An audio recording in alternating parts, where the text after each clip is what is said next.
What's up, guys? Torment here again in Dark Souls, starting a new series. This series is going to be making builds for PvP or PvE, depending on what build I think is more based around PvP or PvE.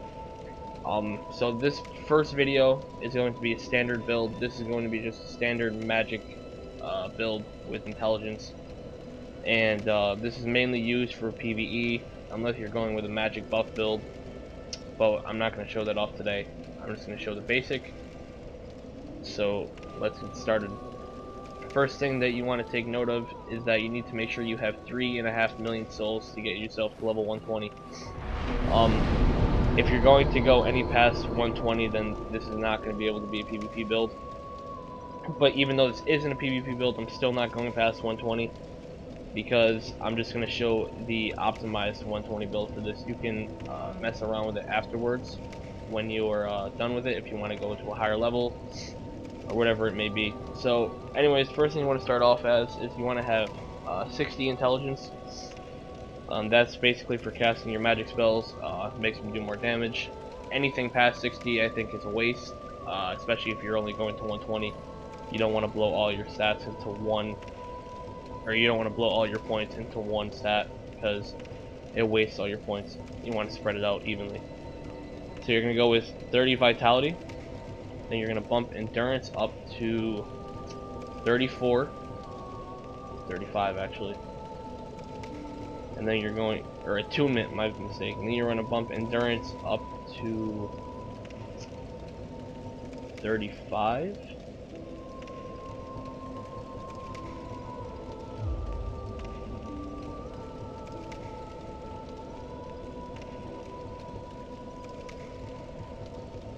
Yeah, 35, and then you have 3 extra slots that you can put your stats into anywhere.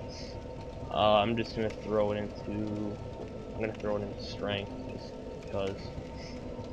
So there are my stats: 30, 35, 35, 12, and 60. Take note that this is starting off as the sorcerer class in Dark Souls, so you do get some extra intelligence when you start off as a sorcerer. So there we go, you're level 120. Now let's go over the weapons that you're going to need to get for this build. You're going to want to go with you're going to want to pick either what catalyst you want. I would recommend going with Logan's catalyst or the tin crystallization.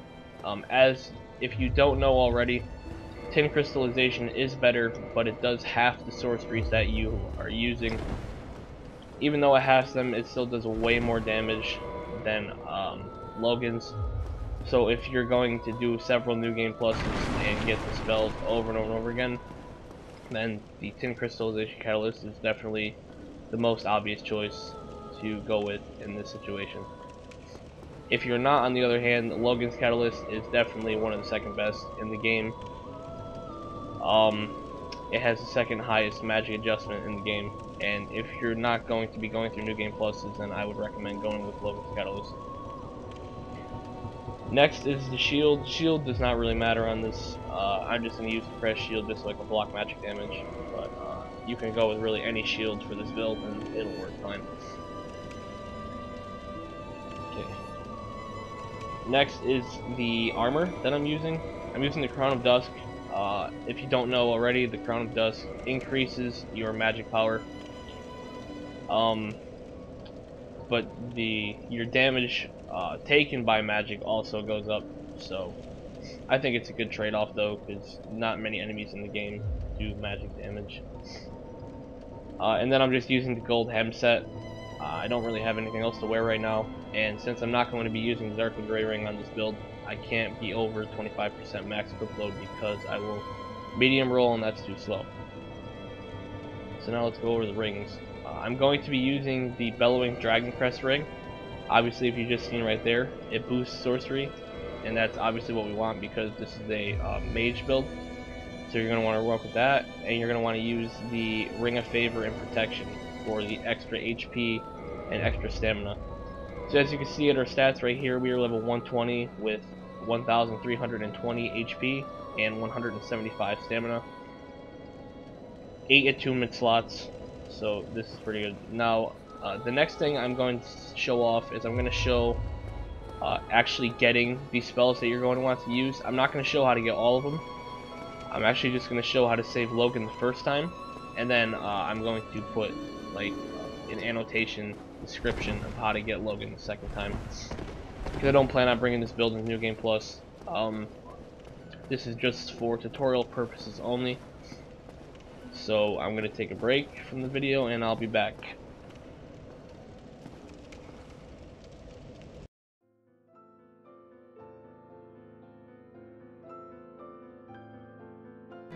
Hey guys, so we're back here at Firelink. We just saved Logan, and he's located right over here. There he is. There you are. I was expecting you. As promised, I will share my sorcery. And then he will let you purchase sorceries from him. The main sorceries that you're going to want to use on a pure intelligence build, you want to get Homing Soul Mass, you want to get Soul Spear, Great Heavy Soul Arrow, and Heavy Soul Arrow. You don't really need Magic Weapon or Magic Shield, because those are for intelligence buff builds, which we're not using right now. So those are his basic spells, No and then once you results, get to the well. Duke's Archives, you can save him again, and he sells the advanced copies of those. He sells the same thing, but they're the advanced copies. They do more damage. But I'm not going to show how to save him in this video, because this is just for the basics. So if you enjoyed the video, please rate, comment, and subscribe, and also let me know if you want me to continue this series or if it's not good or whatever else. So yeah, let me know in the comments. Thanks for watching. Please rate, comment, and subscribe.